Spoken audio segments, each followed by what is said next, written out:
We all want to feel peace in our lives. Peace in our choices, our beliefs, our relationships, and our environment. I've learned that this desired contentment is often found through holding on to less. When we pare down what we own, what we consume, and what we value, we're left with what's intentional, a personalized curation of what is important and true and useful to us. I'm Shannon Leyko, and you're listening to Paring Down, a podcast aimed at helping you declutter not only your home, but any area of your life that's overwhelming. Here, we're having interesting and honest conversations about the physical and mental clutter that drowns out what truly matters to each of us. And together, we'll learn how to pare it all down, not for the sake of perfection or becoming rigid, rather so we can move through life with less overwhelm and more joy, wisdom, and peace. Hey guys, if you love the deeper side of decluttering, the side that's not just about the aesthetics, which I feel like if you're here at my podcast, then that's probably you, right? Like we care about how it feels and really digging into how this can change our lives and our values and our worldviews and all of that. If that's you, then today's podcast episode is going to be speaking your language. Today, we're going to be talking about taking messy action.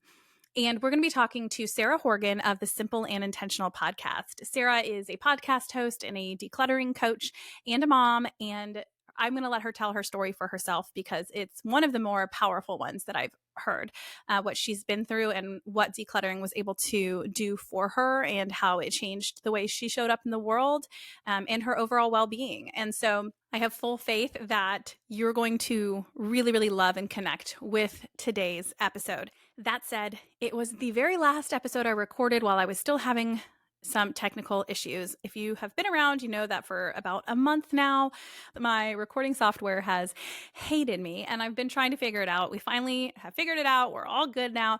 But this was the last interview I did while things were going wonky. So yet again, I had to kind of like edit certain things and there might be some sound quality issues. They're not obviously bad. I would not put this on air if I didn't feel like it was still easy to follow and easy to listen to.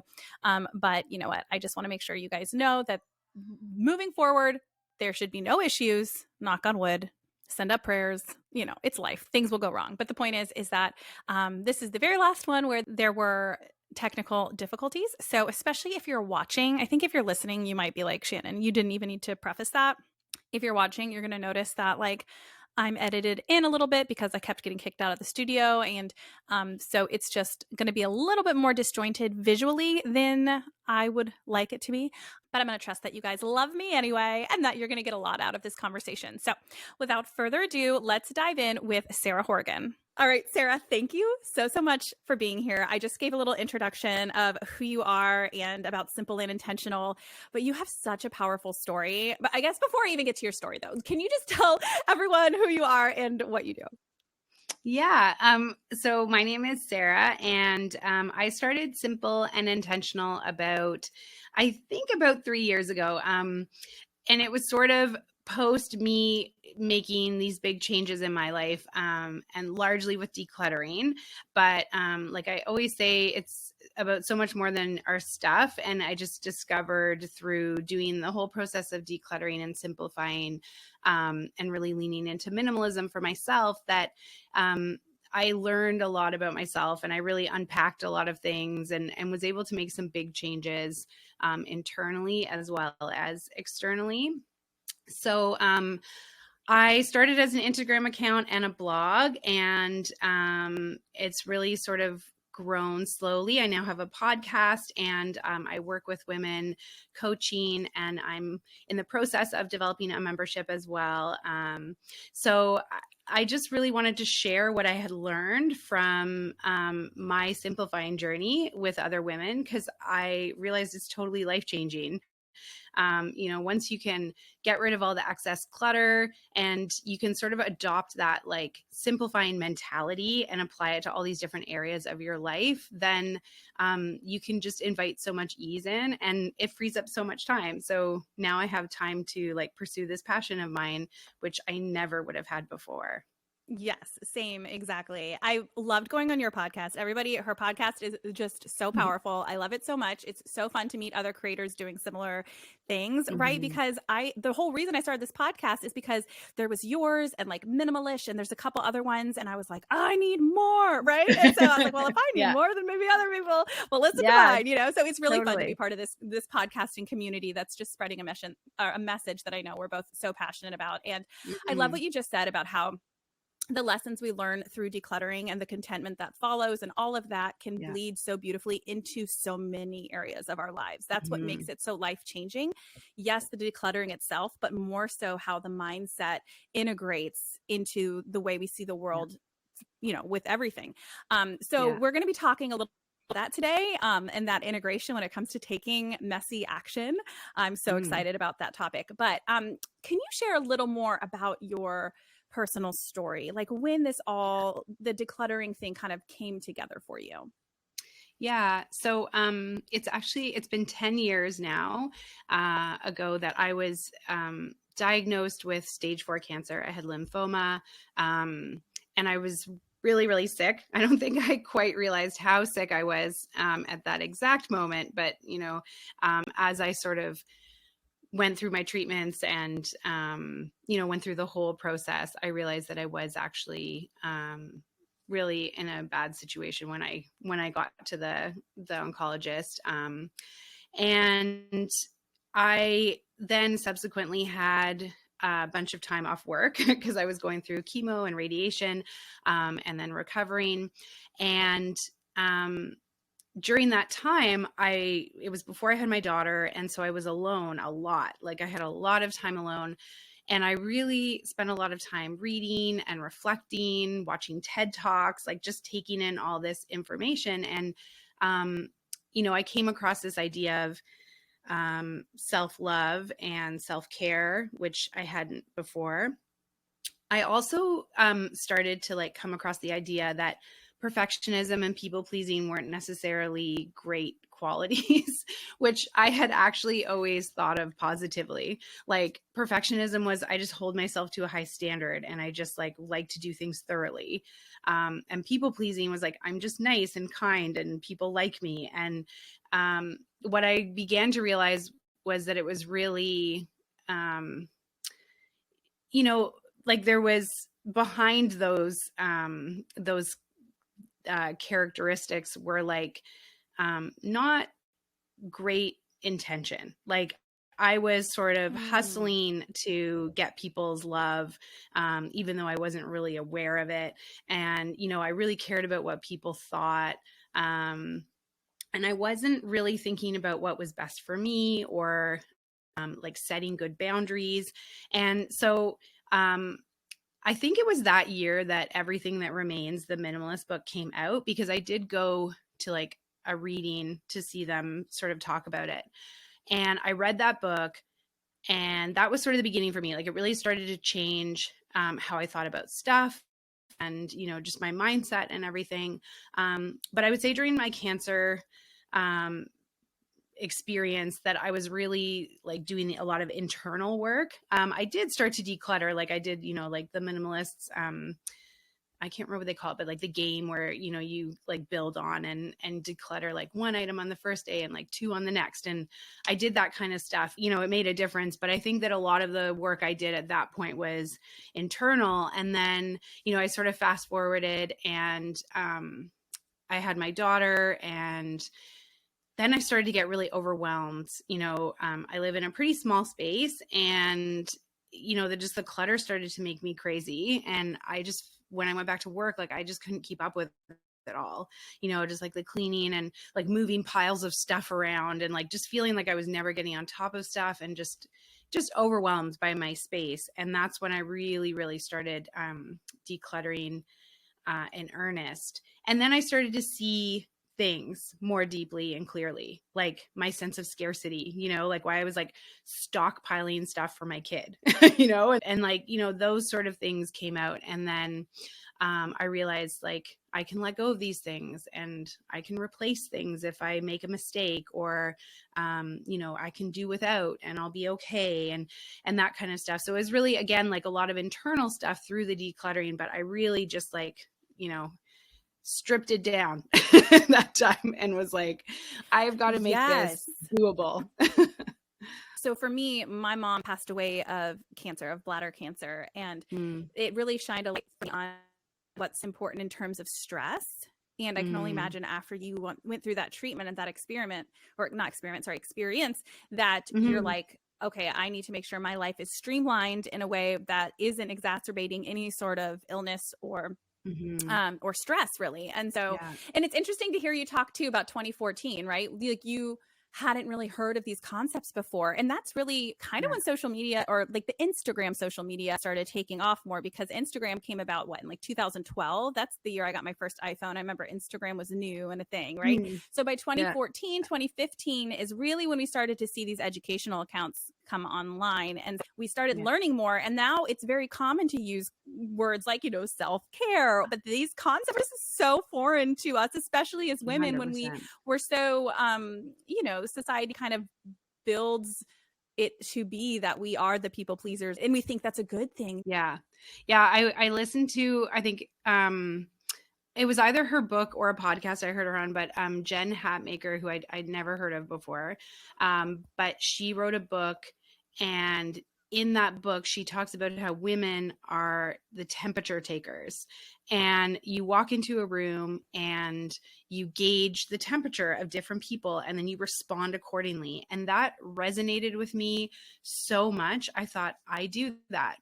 And what I learned when I had cancer was that I had to stop making things okay for people all the time. And I did that a lot, I would just make things okay. If somebody did something that made me uncomfortable, I would make it okay for them instead of worrying about how I felt. And so I let go of that, because when you do have like an illness like that, people worry about you, of course. And that's like a really lovely thing to have that much care, but it also comes from a place of like their anxiety and their worry. And that can be a lot to take on as well when you're like very limited on energy. You don't have a lot to give. And so it's almost like you're forced into saying, I can't care about like how you feel about how I'm feeling right now. I have to care about myself, and I'm sorry you're feeling that way, but it's like you almost are forced into setting boundaries.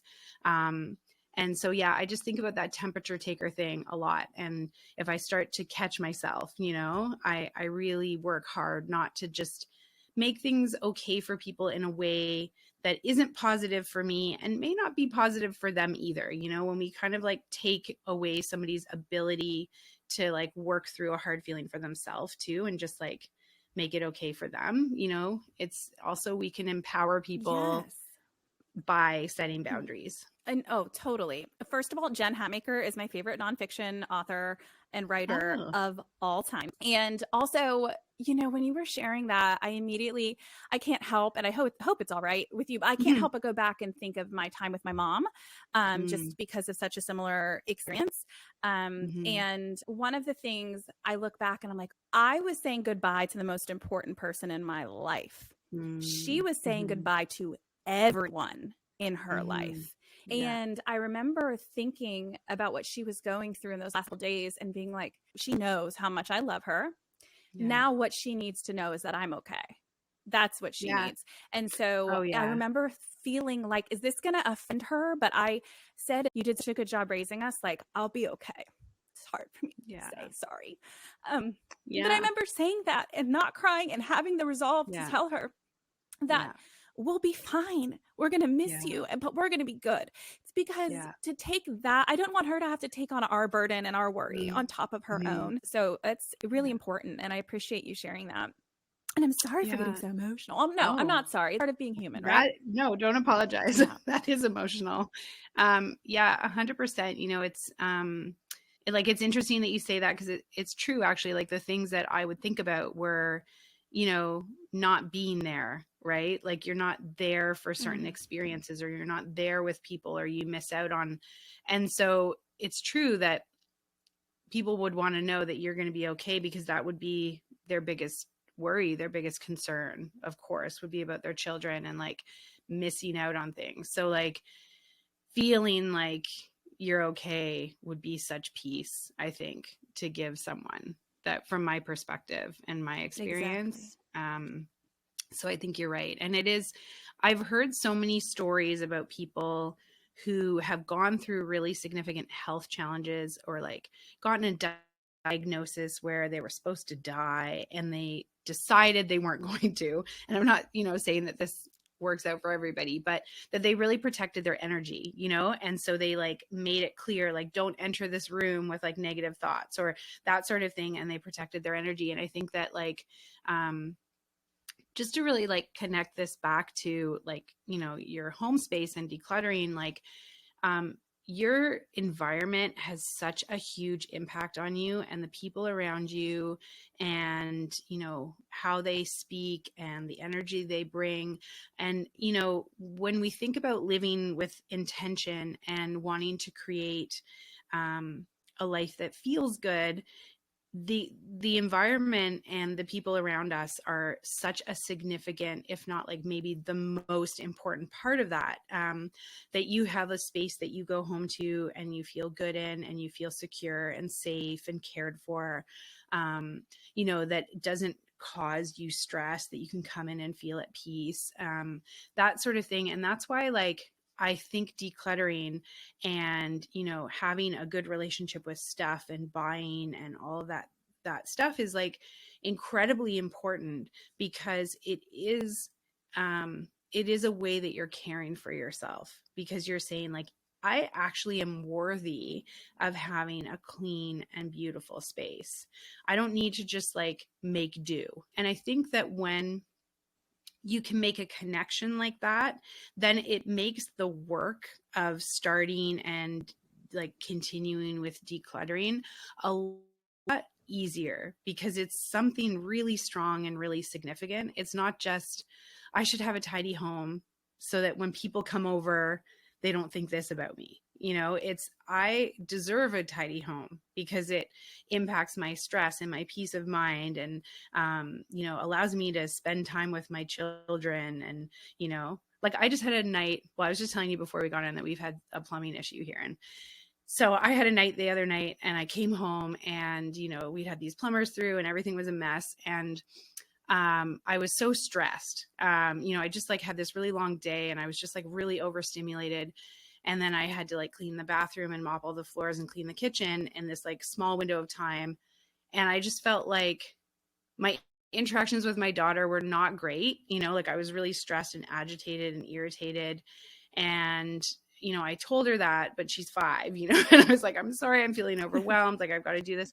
But it was like just an example of like when your space is feeling totally out of sorts and you just have to spend all your energy dealing with it, which is not a regular occurrence for me anymore, that it also impacts like how you respond and react to the people around you. Like, that was a crappy night, and I said, I'm Yeah. sorry, not every day is a good day. But no, it's Yeah. very true that it affects not only our internal world, but how we show up in the world is very important. And Yeah. I think a lot of the listeners here, they're here because they they know they want this, right? They know their home Hmm. is stressing them out a little bit. They know that they want a calmer environment, but starting can feel really overwhelming, Yeah. right? Like, we just Yeah. look around us and we're like, I don't know what to do. And maybe we follow Yeah. some decluttering accounts, or we listen to the decluttering podcast, and Hmm. it's all good Yeah. and great. But we feel, especially as women, this pressure to get it perfect right off the bat. Like, we Yeah. might see someone's decluttered home online and we're like, mine's nothing like that. You just paralyze yourself with not Hmm. starting. And that's why I was so inspired by a post you did, or a blog you did actually recently, and a Hmm. post. And in it, you talked about taking messy And, by messy Mm. action, so everyone knows we're not talking in the literal sense, because decluttering can Mhm. be messy to start. Maybe you're Yeah. taking everything out or whatever. But what we're talking about Yeah. here is this idea of releasing perfectionism and not having it all figured out before we dive in, right? So, like, we Yeah. know it won't go perfectly, but it's going to be a little messy. So, how has taking messy action showed up in your journey in living with less, or just in life in general? Um, yeah. So I think it's sort of a mantra I adopted to combat my own perfectionism. And so I just practiced doing it in like a lot of different ways. Like, for example, when I started my podcast, that was one thing where I said, okay, I'm just going to start. I don't need to have it perfect. Like, it's sort of a script, I think, in a way that you sort of run through your head. Like, I don't need to know everything about this. I don't need to have all the perfect equipment. I don't need to research this to death. I just need to start. What's one step I can take? Um, can I watch a YouTube video about how to start and then immediately take those steps? So I'm not just like watching YouTube video after YouTube video after YouTube video, but I'm like looking for the little bit of information I need to get myself started. And so when it comes to decluttering, like it can be as simple as, I don't know, like I pulled open a drawer today to get out something and I noticed like where we keep the elastics and like the twist ties had sort of gotten messy. And I took like 30 seconds to just pull out the extra that we didn't need and like toss them out. And so it's those little steps that you take throughout your day where you're like, oh, the junk mail is piled up, or I brought in all those flyers and I haven't dealt with them yet. It's like taking 1 or 2 minutes, sorting through them and being like, okay, these are recycling, these I'm going to look at. And then, either looking at them right away or like making sort of an internal plan, like with your closet. That's like one that I know was super hard for me and that I talk to a lot of women about, because I think there's a lot wrapped up in our clothes and a lot wrapped up in, like where closets get really stuffed because we buy and we buy and we feel like we need to have a certain amount of clothes, or it's hard for us to let go of them. And I think like you can sort of figure out some things that will help you. Like, one thing I always say to women is make yourself wear things. Like, decide if Mm. you're on the fence about a pair of pants, then like wear them tomorrow and then decide. So you can just do these little steps where you're just like breaking it down into something that's like super manageable. So that's like one way to take messy action.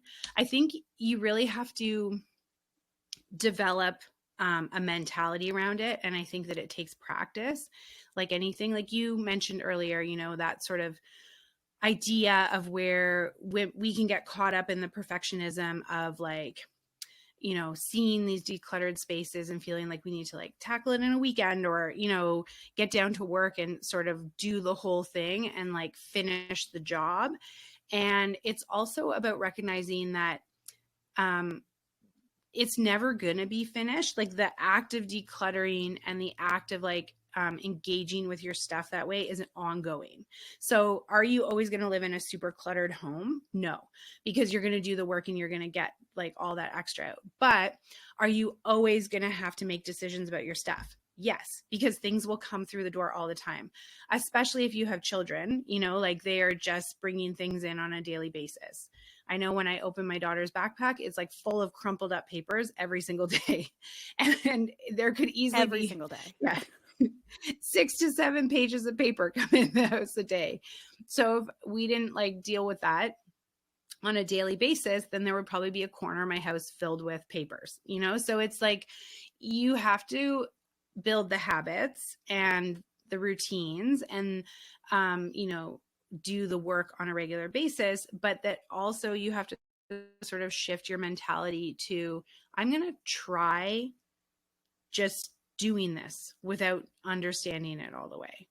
And like, I also find that like Right. seeking inspiration and like looking around you and seeing people who have done that and, have been successful at something, there's nobody that I've seen who's successful at something that hasn't really spoken about that, whether or not they talk about it through the lens of failure, or they talk about like, taking messy action, that you have to try things and not be good at something and just keep showing up to it.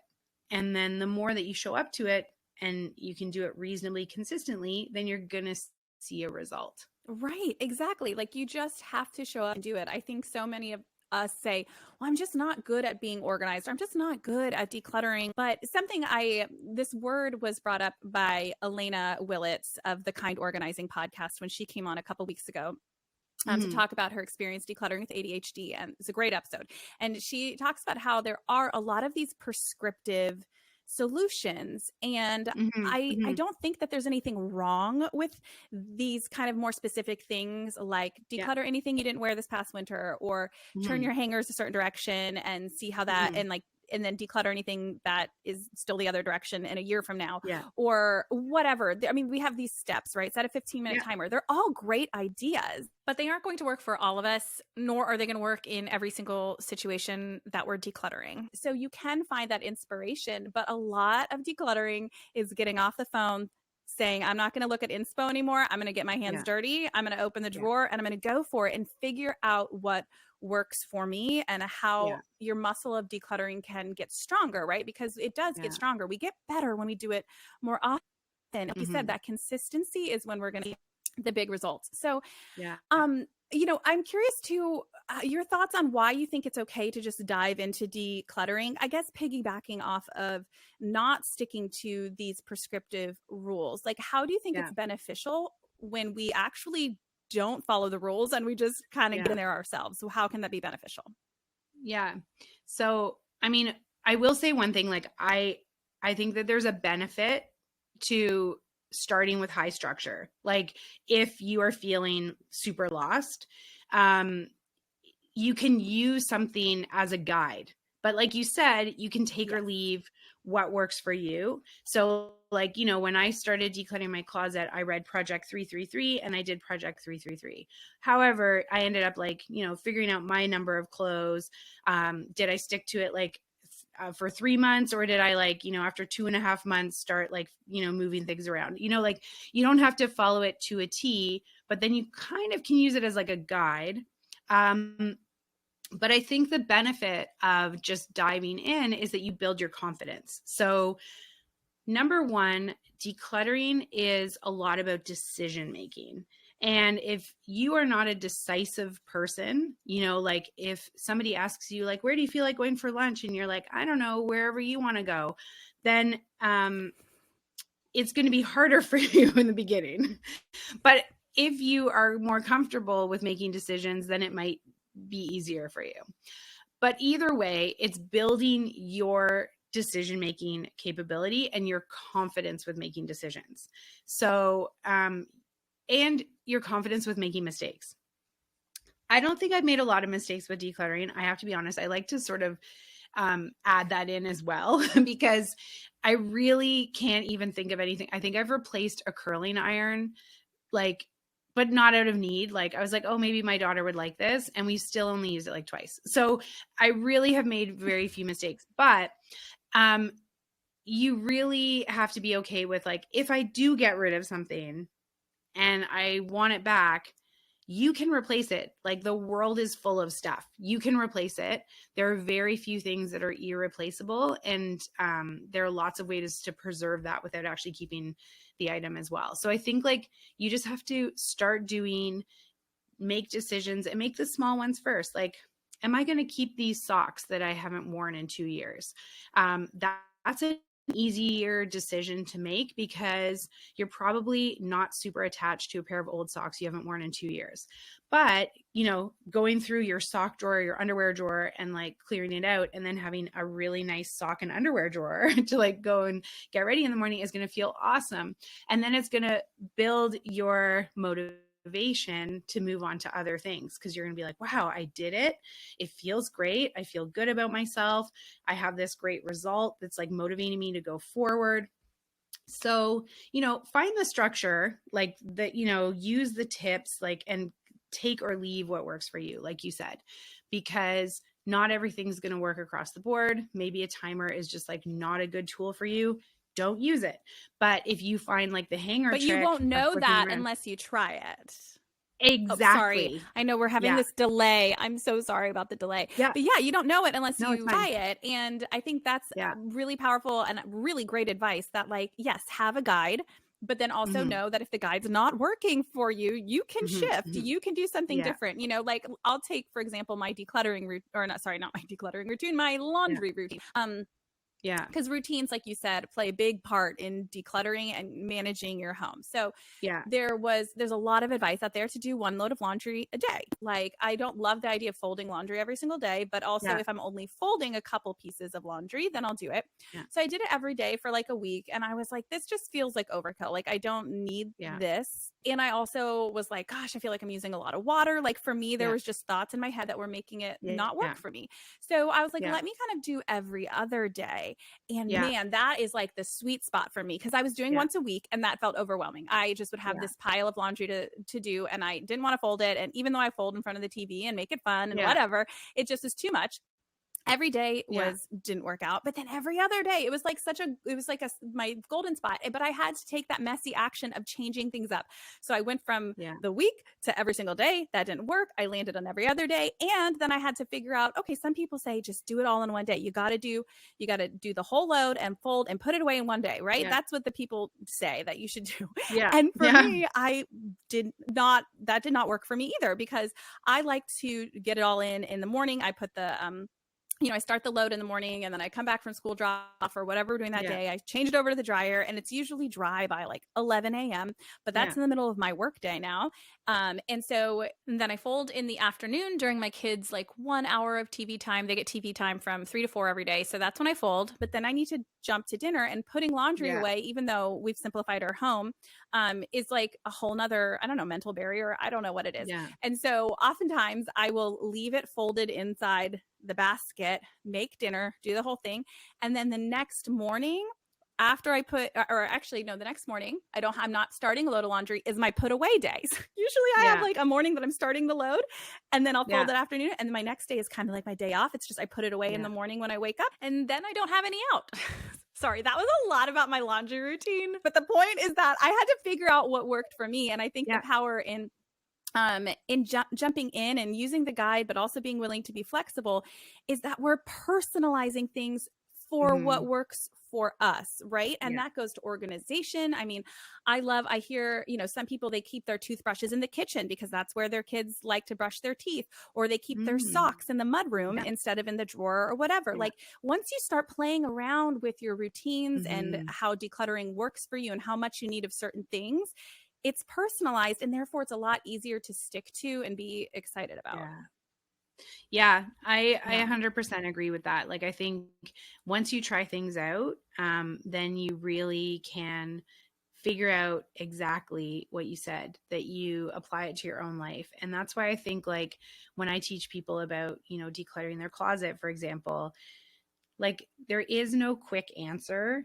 And I don't want to teach people that. Like, I really want you to know that you can like quickly feel better in a lot of ways, but are you going to like have that super decluttered, put together capsule wardrobe in a month? No, because you haven't done all the internal work to like figure out, like how you feel about your body, why you're spending money, like why did you get cluttered in the first place, like all of those other things that actually take time to unpack. And I think that throughout that time, you are also making mistakes. Like, I know for a long time, I stopped buying clothes, and I was like, I'm going to live with what I have. And then I started buying again to like fill in gaps and whatever. And I made mistakes. Like, I have things that I bought that I didn't really end up loving. And sometimes you don't know that until like you've sort of lived with something. And so it really takes a lot of time to research, to figure out exactly the type of things that really suit you and suit your lifestyle and that sort of thing. So like, I think that you can take messy action by decluttering. You can like try things out, but that it is a process of the decision making and the building the confidence and, understanding what's behind it. Like, I think we all on some level struggle with scarcity. Like, I think it's just the way our human brains are wired. And so you have to figure out how that like shows up for you. It was really beneficial when we were like hunting and like gathering, and we had to like subsist on like meals that didn't come on a daily basis. Like scarcity helped us survive. But now it really works against us in this like life of plenty now, where you can just like keep accumulating and accumulating and accumulating on like multiple levels, whether or not that's like buying stuff or it's like eating too much food or watching too much screens or like whatever it is. Like we just have everything available to us all the time.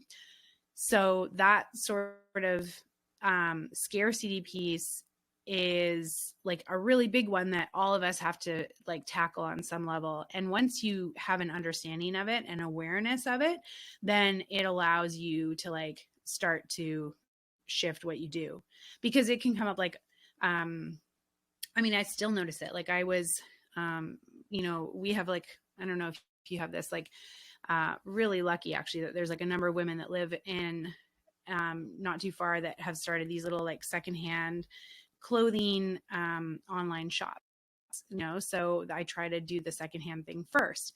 And I catch myself sometimes because secondhand clothing shopping isn't like, where you can just buy what you need. It's like, what's available. Right. And sometimes I'll be like, oh, those are really nice, I should get them and hold on to them or something. And then I'm like, do I really need to like buy something now that I'm not going to need for like another year or so? So I really do have to sort of like counter. And sometimes I make that mistake and whatever, like it's okay too. But, it's just an example of like where these things can show up. Like we can get into the mindset of like, okay, I need to like have this for later, or it's a really good deal, I should get it. Mm-hmm. And it's Mm-hmm. sort of noticing our behaviors around that are going to help in that whole process. Like I say this to my students all the time. You can't expect to be good at something you've never practiced. So you have to practice it. My girlfriend Ashley Pollard owns a consulting firm, and she always shares, you're not bad at something, you're just new at it. Like those are two very different things. And it's interesting too, listening to you talk, because we often think of intentionality as planning and thinking of Mm, everything ahead of time. But there's so mm, much intentionality that actually comes from when we begin the process. Often we don't even know what the roadblocks will be or what will work or what yeah, won't, like you said. And intentionality can happen within the project. So for instance, yeah, even for like starting my podcast, you kind of talked about that too, like getting a little bit of yeah, that messy action to begin with. I was like, oh man, I have to put together what my cover photo art will be for the mm, podcast, and how am I going to be, emailing guests and inviting them onto the podcast, and what's yeah, my strategy for marketing, and all of these different things, right? And I was like, mm, okay, well, I'm just going to start with this selfie that I took in the car, and I'm going to go on yeah, Canva and make this kind of not awesome looking cover art. totally. And by doing Yeah, that, I've actually given myself the time and the space to make even more intentional decisions than if I had tried to get it all yeah, done at the beginning. Now I know what's important to me within this podcast, what's maybe not as yeah, important. And because I'm yeah, in it, I actually can be more intentional about what yeah, is important to me. And I think that mm, is really interesting with anything that we take messy action on. We're going to grow and learn more about the desired outcome and intentionality than we ever could by viewing intentionality strictly as a planning tool. yeah. Because I think like a piece of what you're saying too is that um like mindfulness and being mindful is tied up in all of this. And so it's like that slow process of noticing as well. And I really don't think that you can separate mindfulness and minimalism or simplicity, because you ultimately are doing the work of noticing how you're feeling in moments, examining your behavior, and just really paying attention to like, oh, I like got that little feeling when I went on social media and I realized I'm comparing myself. And then when I start to compare myself, that's when I like start online shopping or something, like whatever it is that's sort of your trigger, but you can start to notice those things and then be like, okay, you know what? I'm going to like put the Instagram away right now, read a book or go to bed early or whatever, and just try to make a different choice. And sometimes you're not going to make the different choice. Sometimes you're going to be really tired or stressed or run down and you're going to buy the thing or whatever. But what's really great is that a lot of the time you can return the thing, or you can like make a mistake and it's not life or death. It's like, oh, I spent that $40 I didn't want to spend.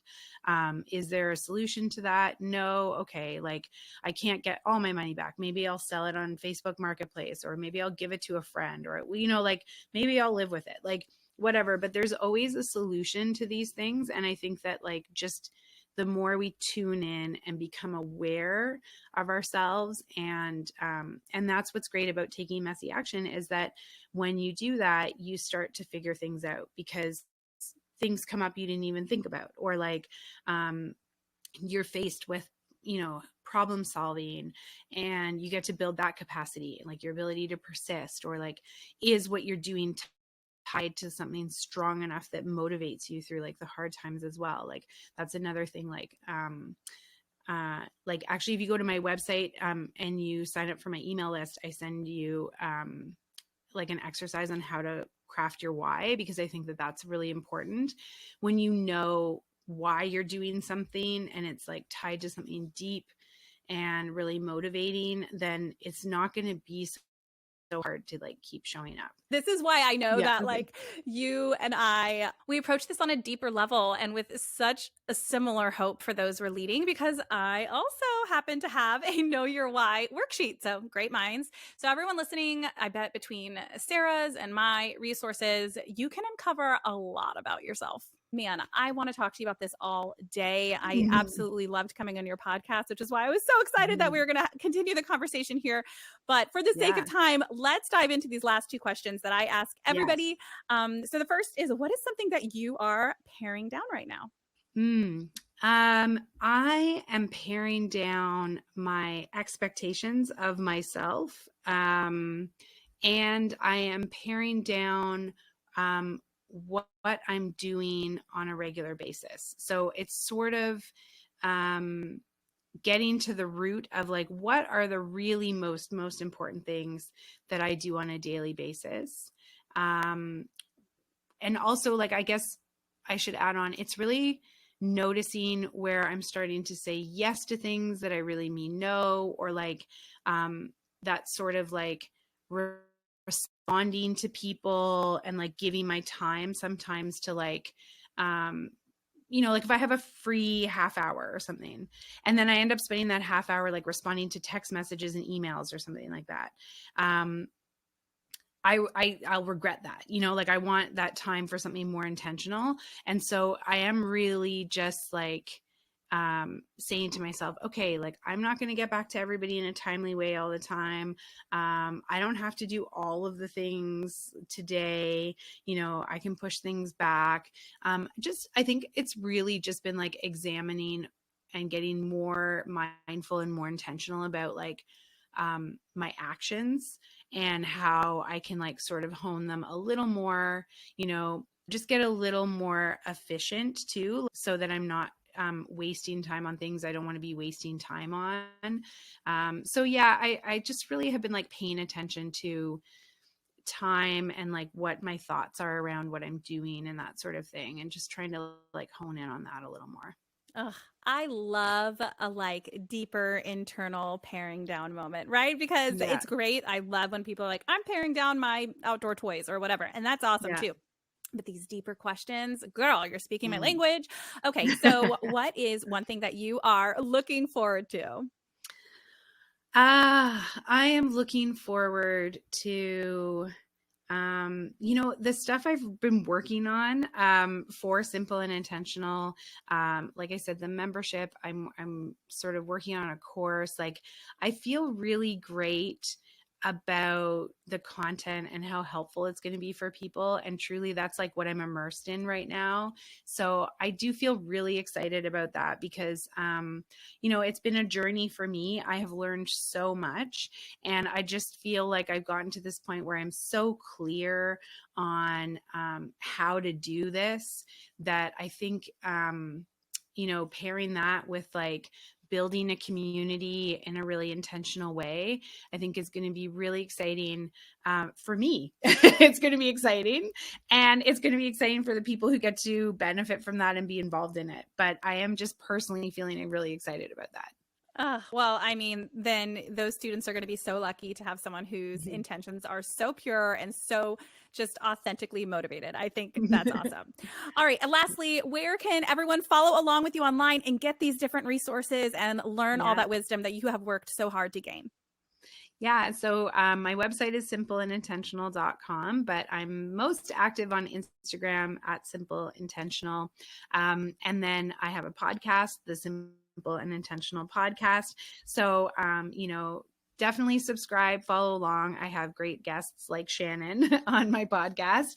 And, through Instagram, you can find the links for everything. And that's where I share pretty much everything. So I think follow me on Instagram, subscribe to the podcast. And if you go to my website, you can sign for or two, and you can get that great free resource for building your why, which is honestly, it seems so simple. It's not flashy, but it is like the basis for everything. So, those simple things that sometimes we download and then we think, oh, I'll do that later. It's just filling out some questions, but like that is the work. So, take the time to do those, whether it's through me or somebody else. Like answering those questions is how you change yourself.